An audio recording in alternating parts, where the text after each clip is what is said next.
You ever open your textbook, swear you'll study for hours, and somehow end up scrolling memes? Yeah, that was me, until one trick flipped my grades upside down, the Pomodoro Technique. Here's how it works. Set a timer for 25 minutes, just 25, and study with zero distractions. That means no TikTok, no texts, not even checking what your cat's up to.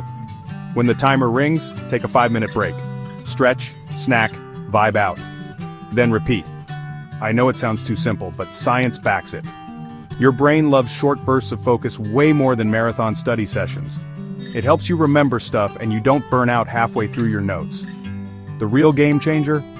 After 4 Pomodoros, take a longer break, like 15 to 20 minutes. I use a timer app. Forest is my favorite. It keeps me off my phone, and watching that little tree grow is weirdly motivating. But listen, the key is zero distractions. If you cheat and check your phone, start the timer over. I promise, it gets easier. I tried Pomodoro for a month. My grades shot up, I stopped procrastinating, and study time didn't feel like torture anymore. Seriously, 25 minutes at a time changed everything. So, want to give it a shot? Try Pomodoro for 1 week, just one, and let me know if it changes your life too. Hit subscribe for more student hacks from Councilcraft.